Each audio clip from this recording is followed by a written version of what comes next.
Commissioner for Intel and Counterterrorism and Public Information.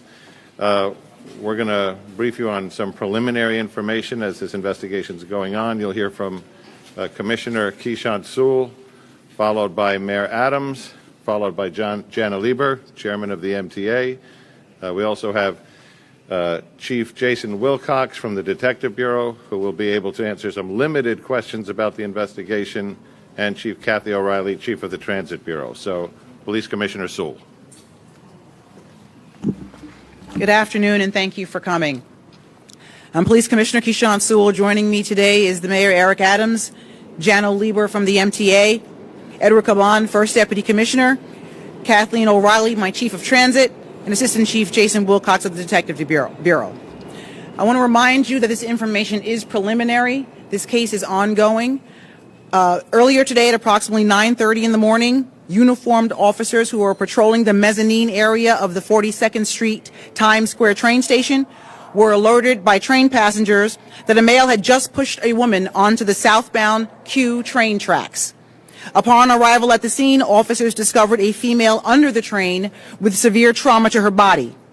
EMS responded and pronounced the victim deceased at scene. An investigation revealed that a woman was standing on the southbound RQ train platform when she was suddenly pushed onto the train tracks as she was standing waiting for the train. This incident was unprovoked, and the victim does not appear to have had any interaction with the subject. After the incident, the subject fled the scene but turned himself into Transit District 2 a short time later. The identity of the deceased is being withheld pending proper notification to her family. What I can provide to you now is that she is a 40-year-old female who is a New York City resident. This was a senseless, absolutely senseless act of violence. Our investigators are actively investigating this crime, and our uniformed officers will remain vigilant throughout the subway system. I'll turn it over to Mayor Adams for his comments. Thank you, Commissioner. A life is lost in this city. A woman lost her life due to a senseless act of violence. And when you look at this incident, it really highlights why the Commissioner and I rolled out a very significant plan of dealing with, one, crime in our system, but also the mental health crises that we are facing. The Chief of Transit Police actively implemented that plan, and we're going to continue to grow that plan. But we need help from the outside as well. There is a law called Kendra's Law. Far too often, our judges are reluctant to institute that law. Those who cannot take care of themselves being obligated to receive the proper medical treatment that they need so we won't create a dangerous environment. We want to continue to highlight that, how imperative it is that people receive the right mental health services, particularly on our subway system. To lose a New Yorker in this fashion would only continue to elevate the fears of individuals not using our subway system. Our recovery is dependent on the public safety in this city and in this subway system. We can do that with the right balance, a balance of safety and a balance of proactively giving people the assistance they need when they're in mental health crisis. We're going to do our part, but we're asking all of our partners to join us in ensuring that we can have a safe subway system. Our hearts goes out to the families who were impacted. This is a traumatic experience to enter this system with the hope of reaching your destination, only to come to the conclusion that your loved one lost his or her life due to a tragic moment such as this. We're going to continue to do everything that's possible to make our subway system safe. But again, we're calling on all of our partners, from lawmakers to law enforcement to DAs to judges, to ensure those who need mental health assistance receive that. That is how we're going to ensure that not only our streets above ground and below ground are safe places for New Yorkers.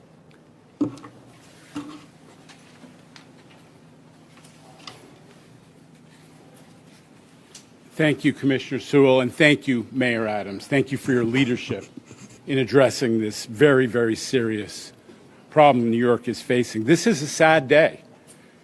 A New Yorker was going about her business right in the heart of our city, in the heart of our subway system in Times Square, and she lost her life. This is unconscionable. This is unacceptable. It has to stop, as the mayor said. This is not the first time this has happened. There have been some of these high-profile subway pushings in the latter half even of 2021. New Yorkers are coming back. They're emerging from the pandemic.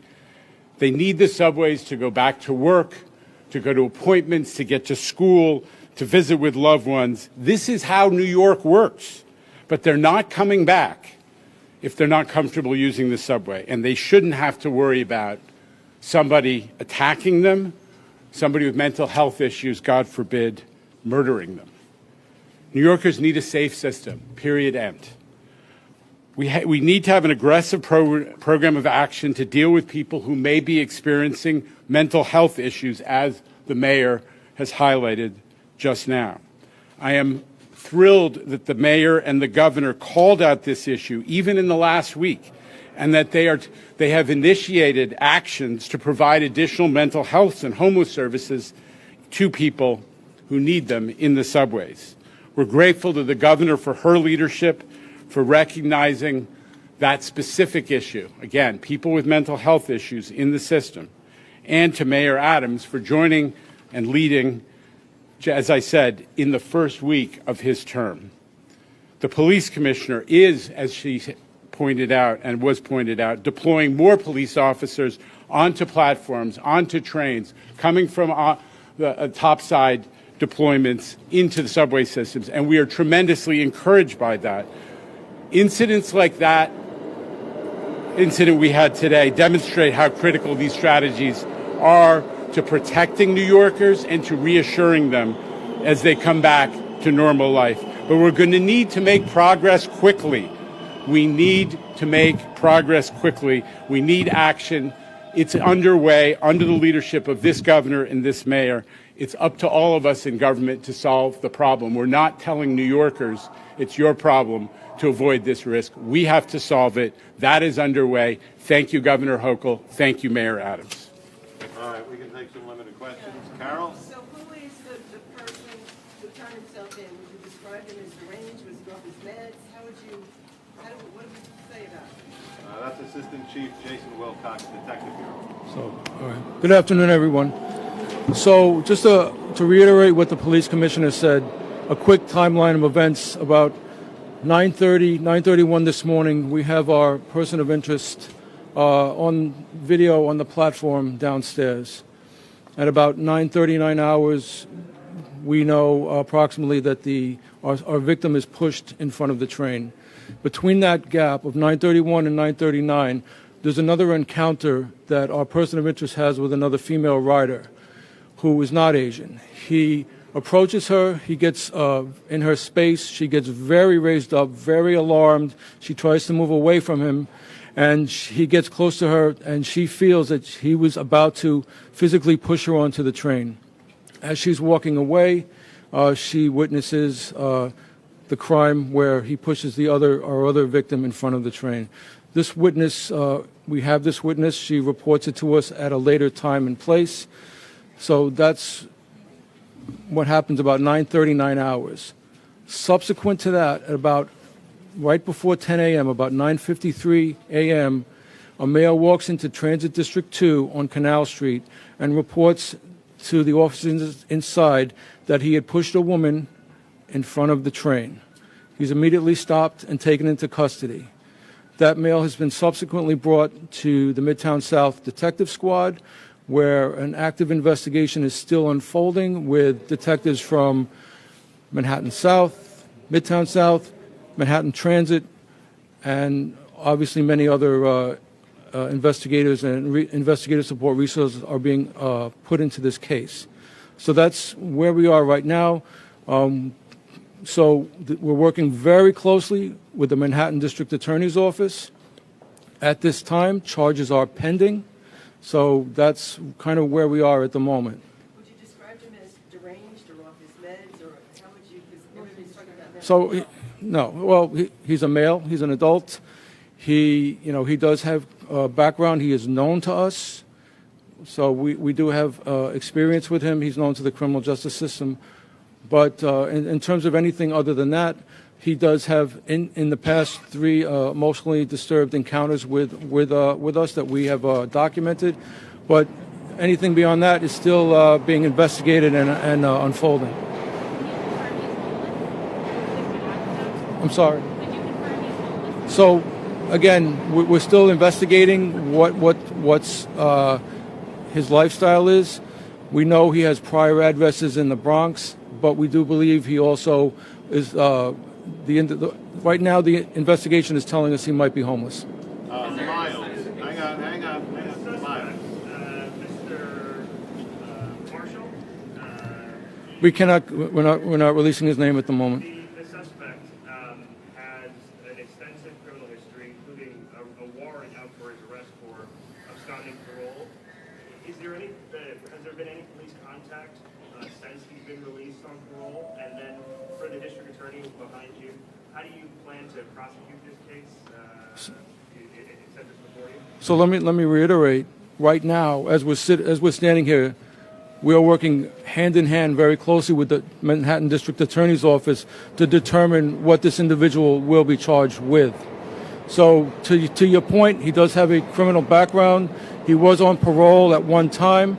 He did have a parole warrant, and we're still looking into that. For the district attorney, Hang on. Mr. Mayor, just about a week ago, we talked about the transit plan, safety plan, which include SOS teams to help with mental illness and to help with the homeless population. And you also said officers would come from up top during their normal patrol, rotate down. Is that going on now? Is that happening today? Yes, and we're going to let the chief give you an overview of what took place at this station. And, far too often when you have initiatives of this capacity, we see an incident like this, but we really don't acknowledge how many incidents we prevent. Far too often, when an incident like this happens, the number that we prevent, they don't get accounted for. And so the chief will go through what we're doing. She immediately mobilized the plan after receiving it from the police commissioner, and it was executed here, and she'll give you the background on that. Chief? Thank you, Mr. Mayor. So, like the commissioner said, we deployed patrol units from the Patrol Services Bureau into transit. We have approximately 1,000 additional officers working in transit, but those who work in PSB throughout the city, the 77 precincts throughout the city, have been doing directed patrols in transit. So far this year, they've done 6,993 directed patrols in the subway. We had a robust plan for this station today. We had 6 officers assigned to it. There were 2 officers on the southbound platform to the southern end when this incident occurred. We had officers doing TOMS, or train order maintenance sweeps, at this station earlier. Also, the Midtown South Precinct did a directed at this station today. We had officers riding the trains, 1 and 6 on one side of the platform and 1 and 4 on the other side of the platform. So we had a very robust plan in place today. Unfortunately, these incidents do occur, but they're rare. But this one is very harrowing and disturbing, and it was unpreventable by our officers. Okay, right there. My question is for Mayor Adams. These subway attacks seem to keep happening. So what's the concrete plan moving forward on how to prevent this? Many of you know I was a transit cop, and you had push-ins during those days as well. For the last 30 years, we've had incidents like this in the subway system. We rolled out that plan, a comprehensive plan. We're going to continue to evaluate that plan and execute that plan. But I want to really emphasize, as the chief just laid out, the plan we announced we executed it immediately. And we often look at a case like this, and we don't really acknowledge how many lives we saved because we executed that plan. We're going to continue to modify, we're going to continue to enhance in the days to come until we can ensure every passenger on this system is safe. We are not going to lose focus on the safety on the subway system, and we're going to continue to be committed to that. Right there. I'm just having a different question about the victim. I know you don't want to release her identity yet, but we have heard that it was possibly an Asian female and that there may be possible hate crime involved. Do we have any indication why she was selected, or was it completely random? I can confirm that the victim is Asian, but as I stated before, we have information that he may have approached someone before her and that person is not Asian. So that's under investigation at this time. It's not being investigated as a possible hate crime at this time. We are investigating all avenues, and if that changes, we'll let you know. Okay, in the red.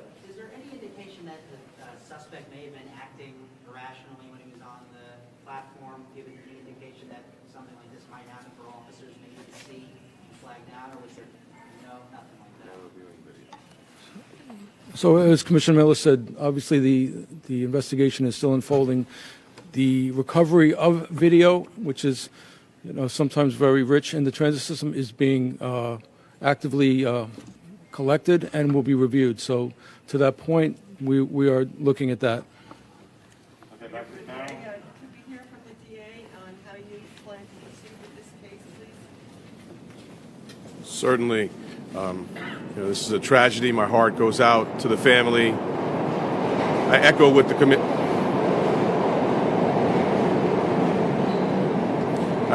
commissioner and the mayor have said in terms of our partnership, working together, the district attorney's office and the NYPD. Not going to go into potential charges, but New Yorkers deserve to be and must feel safe on the subway. And this is a top priority matter for my office. We're working hand in hand with the NYPD. Do you have to worry that he's going to walk out of jail overnight? No. Mayor, I just have a question. You mentioned that, this previous plan that you put forth recently. So what's your message to New Yorkers today? Are we upping this now after this incident, or are you just going to continue to enforce what you need? We're going to continue to move forward with our plan. We're going to enhance our plan when it's needed. And as the chief just shared with me, this subject was only in this station for 9 minutes. Part of our plan is to be proactive and observe when someone is acting irrationally and reach out to our partners and notify them so we can come to the stations.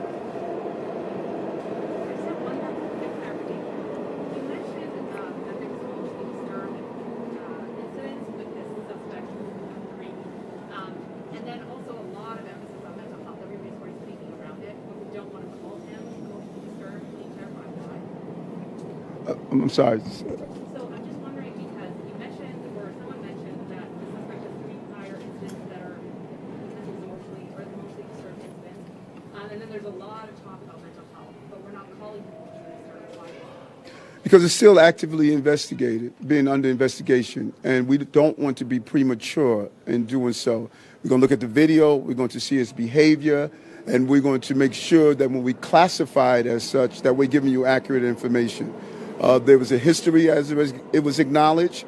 We want to make sure that in cases like this, that we can be more proactive if need be to identify and reach out to our partners, because the call is really to make sure people are getting their help before incidents like this takes place. But I got to really emphasize, we know of this incident, but we rarely know of the incidents we prevented because of the plan we instituted. And I believe our system is going to be safer because of the plan as we constantly enhance it. We must be safe on the system. I use the system. I use it a lot. And I want to make sure that passengers are safe. Okay, we got time for 2 more. One right there. This is for the MTA. It's a 2-parter. First, if you could speak to the train conductor in the aftermath of all of this, piloting this train. And number 2, as the chief had alluded to, she called it unpreventable. I guess my question is, do you believe the subway system is safe? Because while you may say these incidents are far and few between and rare, a lot of riders will tell you just the opposite, that these are far too few. In fact, we heard this last night. Well, yeah, the MTA is safe, and we're fortunate that we have a partnership with the police department, which is only growing since the mayor, together with the governor, announced this new initiative last week. So number one, the system is safe. The statistics, actually, subway crime, broadly speaking, is way down. It's actually at a 30-year low, but we cannot accept, and we will not accept, these kinds of very scary, life-threatening incidents. And with the leadership of the governor and the mayor, there is a plan that is in action to really address it. As for the train operator, our hearts go out to the victim, obviously, but also to the train operator who has incredible trauma from having, unfortunately, been, experienced that moment when somebody was pushed in front of his train. He's been taken to the hospital. We, as an MTA family, always look after folks on our team who have been part of these traumatic incidents, and our hearts go out to him as well. Okay, last question. Hold on, John. Hold on, because this is very important. Because I don't want an improper classification or definition of what the chief stated. The chief did not and is not sending a signal that being a victim of a crime is inevitable and it's not controllable in our station. She has done an amazing job of keeping crime down in the system. She has done an amazing job. The numbers are clear, and they're public numbers. And she is clear on continuing to bring it down. We don't want one crime on our subway system. But we know that public safety is not only actual, but it's perceived. And when you have an incident like this, the perception is what we're fighting against. This is a safe system because of the job that the transit officers have carried out and what this chief has done in this system. We're going to continue to enhance to deal with the mental health crises that we have in our system. Far too many people are using the system as homes, for not getting the services they deserve, and not ensuring that the city is responding appropriately to them. So it's a partnership that we're developing. But there's one body of people that has not failed riders, and that is the men and women who are on this system every day. These transit officers who are assigned here, they have done an amazing job of dealing with crime. I must do the job with the commissioner of dealing with the perception and the failure of our mental health services. And that's not what the chief was saying, and we must be clear on that. The inevitability of being a victim of a crime is not going to be in our city, and we're going to ensure that that does not happen. Okay, last question, Carol. Without, again, giving the idea of the victim, can you simply say, was she going to work, or was she going to lunch, or going home? Can you say that without? We don't know that. We don't know that. You don't know that? Was she with friends?